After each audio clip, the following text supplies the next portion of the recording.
The desert had nearly finished with him. Taza lay collapsed on the sun-cracked earth, breath shallow, skin split by heat and thirst. Vultures circled above, patient and certain. The land offered no shade, no mercy, only time enough to die slowly. Above him, raised on fragile wooden stilts, stood a lone cabin, weathered, improbable, and distant. Not hope. Just shelter, suspended like a question the desert rarely answered. Elias Crow saw the body and slowed his horse. Out here, stillness usually meant death. His hand rested on the rifle by habit, not fear. Years alone had taught him to measure men quickly, threat, burden, or already gone. Then he noticed the rise of a chest, faint but defiant. The canteen at his side tapped softly against the saddle. Elias hesitated, caught between the man he had become and the man he once promised never to lose. The latter groaned as Elias pulled the man upward. Taza's weight was light in the wrong way, his body spent and yielding. The cabin swayed, boards creaking as if questioning the decision being made.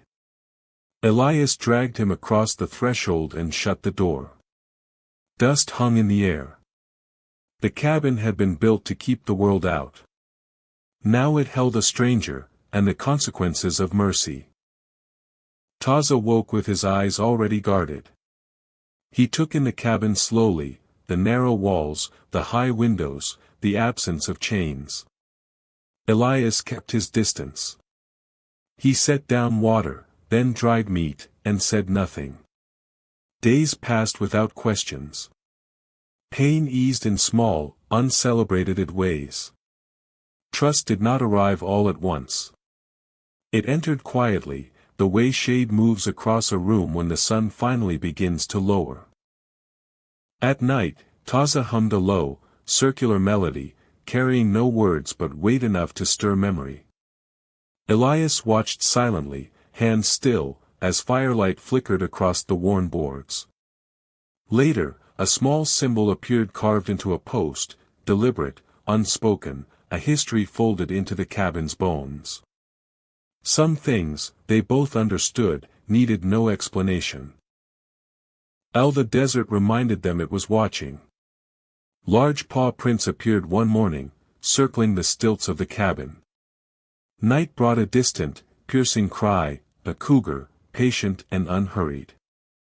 Even the wind seemed to hesitate. Safety, fragile as the cabin itself, felt temporary, and both men sensed that the land had more stories to tell before dawn. By firelight, words came slowly. Elias spoke first, voice low and steady, telling of a wife lost to raiders, of nights when the wind carried only the echo of her absence. Taza listened, eyes dark, remembering smoke rising from his village, the silence of children who would never speak again.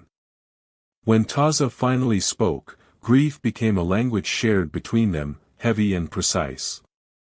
Loss mirrored loss. Pain recognized its reflection. They said nothing more for hours, letting the desert's quiet seal their confessions. Morning came with slow, deliberate light. Taza rose and took up tools, mending splintered boards and carrying water without instruction. At last, he spoke, "I will stay. I will stand watch." The cabin, once a solitary refuge, became a joint claim, not of ownership, but of presence. Each gesture was a promise, each shared task a quiet declaration that survival alone was no longer enough. Dust rose on the distant ridge. 3 figures appeared, moving with purpose, rifles catching the morning sun. They were deliberate, unhurried, carrying the past forward like a shadow. Elias's jaw tightened.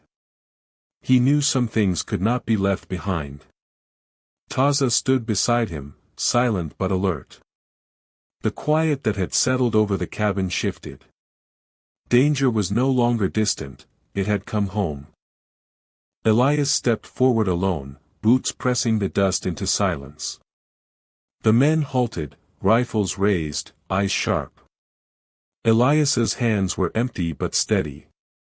His voice carried across the dry wind, "This land has rules older than your anger. Leave, or face what lasts longer than bullets." They smiled, testing him with words meant to provoke. Elias did not flinch. Years of solitude had taught him that calm could be sharper than any blade. Behind him, Taza stood ready on the porch, shadowed but resolute. The desert seemed to hold its breath.